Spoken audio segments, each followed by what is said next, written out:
This video is an excerpt from my science fiction novel entitled The Snapdragon Code by Jude Dupert-Duville.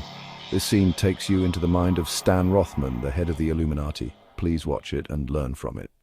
Less than half an hour cruising up the lake, Stan tells Adam to turn here and moor the boat at Mitch's dock.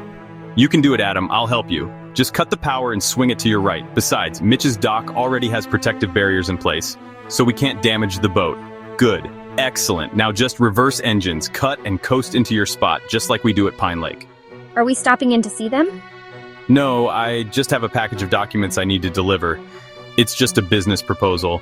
I figured I'd drop it off now since we were passing by his place, that's all. You guys can stay on the boat. It will only take me a minute. I already called Mitch and told him I was coming. I'll be right back, Evie. The binoculars were right there, in front of her, so out of curiosity, Evie begins to watch Stan as he walks up the dock and goes over to the stone patio where Mitch is waiting for him. The two begin to talk to each other, and Evie can see Stan place the package on one of the patio tables. Then she sees Stan start waving his arm and pushing Mitch backwards with his hand. What was that about? She wondered. I hope they're not about to get into some kind of argument. I hope it has nothing to do with what I told Stan that I heard them talking about on the boat, Evie asks herself, unable to hear them. Why, you dumbass? Do you know what I had to deal with this weekend because of you? What in the world are you talking about? Evie heard us talking when we were at your barbecue. You know, when we were on the boat and you were talking about screwing the robots. She heard that, and now she thinks we're all a bunch of perverts. Stan says, taking his two fingers and pushing Mitch backwards aggressively. Hold on, Stan, that's not my fault. Yes, it is, because you're a sicko. Oh, please don't start a fight. What's going on? Oh, nothing. Stan just wanted to drop something off for Mitch to look at. He'll be right back. Did I hear you say don't start a fight? Well, yes, I just happened to see Stan talking to Mitch on the dock, and then it looked like they were arguing. So I hope it doesn't have anything to do with what I told you the other day. Like I mentioned to you, I had a talk with Stan about what I overheard them talking about on the boat. Tom then takes the binoculars from Evie's hand and searches the shoreline. Wait a minute. Looks like Stan's on his way back now. Tom, we won't say anything to Stan about this, and that includes you, Adam as well. Keep your, you know what, shut. It's none of our business anyways. Thanks for watching the captain here. So you gave Mitch the package, no problem. Yes, ma'am, no problem at all. Actually, he wanted us all to come up for drinks. But I explained your family wanted the full tour of the lake. He understood. Well, why don't I join you guys on the aft deck for a little while, since I believe that Adam here can handle the ship just fine. Stan says, as he leads the three of them down the stairs to where the ladies are lounging. So, Sarah, is it true that I have you to thank for your family's visit this weekend? Yes, it is. I hope we're not being a bother. Certainly not. Evie and I love having you and the family stay with us. It brings a little life, a little excitement to the place. Now, Evie says you love being out here, on the lake. Next summer season, why don't you plan on coming here more often, right, Evie? Don't you agree? Are you fooling? I'd love that. It's so incredibly luxurious. I can't believe I'm having this experience, and your vacation home is something I never even imagined. I never dreamed I would ever have a chance to stay in a place like that. Tom, now thinking he had heard enough gushing from his wife over the Rothmans' lifestyle, decides to change the subject by asking Stan questions regarding the winter storage of his boat. So Stan, when do you get this ship out of the water for the winter? Do you store it at a marina? Well, we can actually store it right here. The vessel's just under 60 feet long, so it does fit inside the boathouse, with a bit of maneuvering from the side entrance. You'll notice the inside dock has its own lift that gets the vessel up and out of the water for the winter. I'll show you the mechanics of it when we get back. Stan explains as Tom watches him closely, not out of interest for what he was saying, but for clues to his personality. He's a hard man to read, Tom observes. Still, there's something not quite right with the guy, like he's always on guard for something. I must admit, though, he's sure crazy about Evie. He never takes his eyes off of her, and I don't know if that's a good or a bad thing. Sure, I'd like to take a look at it when we get back. Tom says, feigning interest out of politeness, but wondering at the same time what the heck that detective wanted to talk to them about. All the message said was that it was regarding the Silverman murder, but why did the detective wait till Friday afternoon to call? I guess I'll have to hold on until next week to find out what this is about. I never would have guessed that something this big would fit in that boathouse. So, I'll bet you've never seen Adam's school. No, I haven't, and I don't think that Sarah has either. So, Sarah, you haven't been by Adam's school? No, I haven't. Well then, I'll have Adam pick up the pace and take us by there right after lunch. Stan says, and that's how they completed their Saturday. Lunch was a stop at Mark's restaurant and then a pass by the campus, an edifice properly termed a preparatory school because its function was to prepare the offspring of the wealthy for their leadership roles within the elite. Now that Adam's mentor was the head of the elite, Adam was fully considered one of them, although Adam had no idea what that meant. The last evening for the family get-together that weekend was spent inside, in the game-filled clubhouse and in the relaxing heated pool. Stan's chef had prepared an assortment of gourmet pizzas for their group. There was nothing left to do but enjoy the amenities, and Evie's family certainly knew how to do that. Evie, you're so spoiled now. Sarah tells her as she watches the chef's assistant bring out a pitcher of margarita mix filled with ice, a round, decorative container of sea salt, some slices of lemons and limes, along with Evie's special margarita glasses from Mexico. I know it. So now I'm spoiling you. Let's see, when can you and Tom come for another visit? I'm sure it will be soon.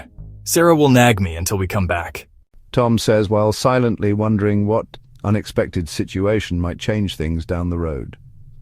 Moistening the edge of his glass with a slice of lime, Tom thinks back to before Evie married Stan and how he actually wanted him to be arrested for the Silverman murder. Now, I'm actually afraid he will be. Tom reflects as he fills his hand-painted Mexican glass.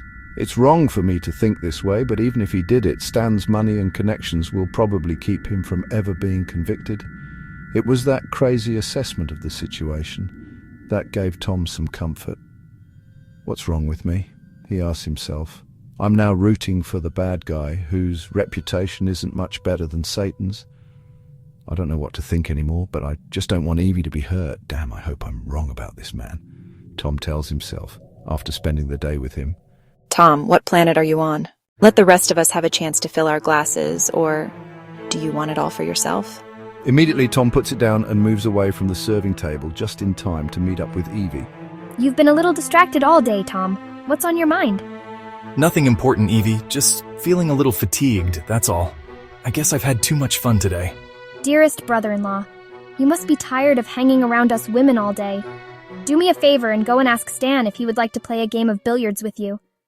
It would give both of you, time to get to know each other. Go over and ask him. At first, Tom hesitated and then decided, well, what's the worst that can happen? That I accuse him of being a murderer? Tom knew he would never do that. However, a game of pool would be a good way for him to gauge Stan's character. I'm not certain I'm up for this tonight, but we'll see where it goes. Tom decides, and within the hour, the two of them were circling the pool table after Tom made the first break. Tom decides, and within the hour, the two of them were circling the pool table after Tom made the first break. Tom started out with a lucky run of 3 balls until he scratched. Stan did very well for himself until he missed his call for the third pocket. So, Stan, I know you own several large companies, but what exactly is it that you do all day? I mean, how do you start your day? Like for myself, I get leads on events that are newsworthy, and then I travel there to photograph, interview, get the story. If I'm lucky, it gets printed locally or even picked up by other stations. What about you? How do you start your day? Well, I guess you could say that I start my day by picking winners and losers. I suppose you could say that I'm just a gambler. I pick winners and losers, not just in the markets, you understand, but geopolitically. When I'm right, things go smoothly, we make a lot of money, and the people who rely on me are happy. When I'm wrong, things get dicey. There's collateral damage and mop-up operations. When that happens, the people who rely on me get angry, and I have to watch my back. So you're a puppet master. Isn't that what they called you recently in one of the business magazines? I don't know, Stan. That role would keep me up at night, that's for sure. After a brief pause and a shot at the 6 ball in the number 3 pocket, Stan says, "It keeps me up as well, but I wouldn't trust anyone else to make those calls either. As long as I have Evie by my side, I can handle it. She's made all the difference in my life. To be honest, without her, I don't know how much longer I could keep this up. Sometimes I feel like I'm just turning plates on sticks. Like on the old Ed Sullivan shows where there's a guy on stage running back and forth trying to keep all those plates spinning up on those tall sticks. Anyway, someone has to do it, right?" At that moment, Tom wanted to hit him with every argument he could think of as to why his way of thinking was wrong. But was this the time or the place? Tom was momentarily tongue-tied. No, actually, he was intimidated. How could he sum things up without getting into the kind of details that he knew Stan would be able to explain away? All Tom could say at that moment was, "Tom, sorry, but I don't see this world as a chess game, and I don't view people as pawns to be used and then discarded. In a perfect world..." Yes, in a perfect world, but that doesn't exist here or in any other universe. Take my word for it, I know. But who are you to decide things that impact so many people and places? Look, Stan, all I meant to say is that in my mind, only God has the right to make those kinds of decisions. You're absolutely right, Tom. Unfortunately, he's been absent from his post, and so I'm filling in for him right now. With that argument proffered, Tom could see there was no point in continuing the conversation about what was right or what was wrong, in this world at least. The man came from a different place altogether, Tom told himself, not realizing just how accurate that inkling actually was. Tom and Stan finished their game on a sociable note bordering on stalemate. The distance between them had not been narrowed, nor would it ever be. They would remain on opposite ends of reality while tied together by one person, Evie. She, on the other hand, would not see the gaping expanse between them until later.